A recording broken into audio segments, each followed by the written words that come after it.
আগে আমি তৈরি করছি আলু আর বড়া দিয়ে, মটর ডালের বড়া দিয়ে রসা। ঠিক আছে, ভাজা ভাজা হয়ে গেছে। বড়াটা আমি কাঁচা লঙ্কা, শুকনো লঙ্কা, আদা, হলুদ সব দিয়ে মশলা করে রেখেছি, এটাও এর সাথে দিয়ে মাখিয়ে দিয়েছি। আলুটা ভাজা হয়ে গেছে আমার। এবার আমি লঙ্কা, লবণ, আদা, হলুদ আর এর সাথে কাঁচা শুকনো লঙ্কা, কাঁচা পাকা লঙ্কা সব বেটে দিয়েছি। আর আমি একটু ঝাল দিই, ঝাল খেতে পছন্দ করে আমাদের, যে যেমন ঝাল খাবেন দেবেন।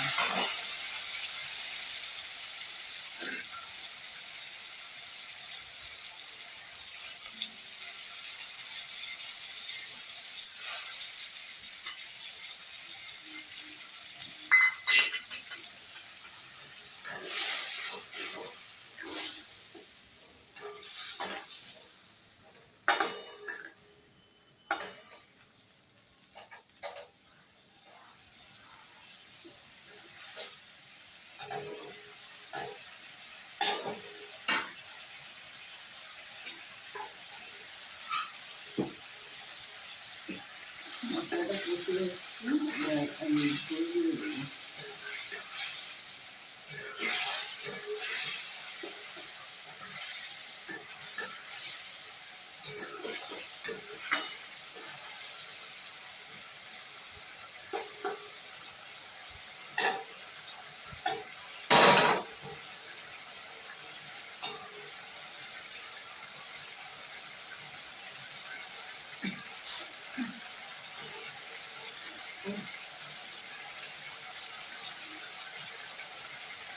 মশলাটা কষিয়ে একটু দিচ্ছি, আমি ঝোল দিয়ে দিচ্ছি।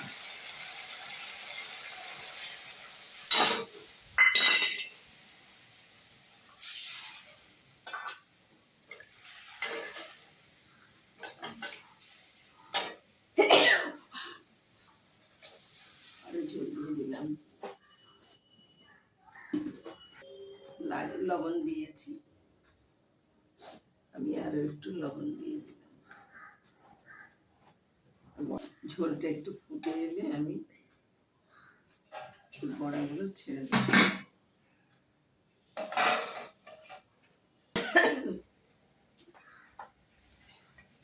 ঝোলটা আমার ফুটে গেছে, এবার আমি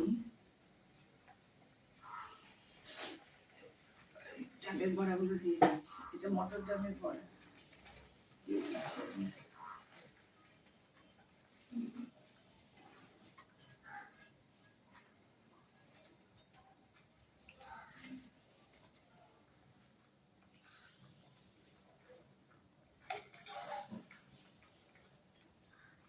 এবার আমি একটু ঢেকে দিচ্ছি, একটু ফুটবে, ভেতরে ঝোলটা ঢুকবে। আর আমি জিরেটাই খাই বেশি, আর অন্য জিনিসগুলো একটু কম খাই। আর টমেটো আমাদের কেউ বেশি পছন্দ করে না, সেই জন্য আমি টমেটো দিয়ে রান্না করি না, খুব কম করি, খুব কম। এটা ভাজা জিরে আর আছে গরম মশলা, এবার এটা দিয়ে আমি নামাবো।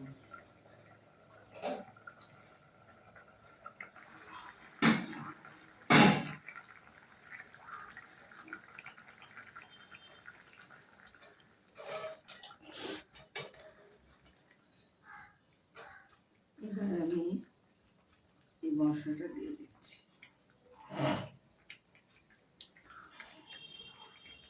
নিরামিষ, আজকে শনিবার, নিরামিষ, যারা নিরামিষ আসে তারা খাবে। এটা রুটির সাথেও ভালো লাগবে, পরোটার সাথেও ভালো লাগবে, লুচির সাথেও ভালো লাগে, ভাতের সাথেও ভালো লাগে, সবইতেই ভালো লাগে। ভালো লাগলে লাইক করুন, শেয়ার করুন, সাবস্ক্রাইব করুন। একটু মশলাটা ঢুকবে, এটা মানে বড়াটার মধ্যে, আর এত ঝোল থাকবে না, সমস্ত চুষে খেয়ে নেবে। আজ আমার দুপুরের মেনু মুগের ডাল, সজনের ঝোল, হালকা একটু কাঁচা লঙ্কা চটকে দিয়েছি, নুন মিষ্টি দিয়েছি, 5 ফোড়ন দিয়েছি, আর আমার বড়ার রসা, আলু বড়া আর পটল দিয়ে আমি একটু কালো জিরে ফোড়ন দিয়ে, শুকনো লঙ্কা ফোড়ন দিয়ে একটু ভাজা ভাজা করে রেখেছি, কাঁচা পাকা পটল। ভালো লাগলে লাইক করুন, শেয়ার করুন, সাবস্ক্রাইব করুন আমার।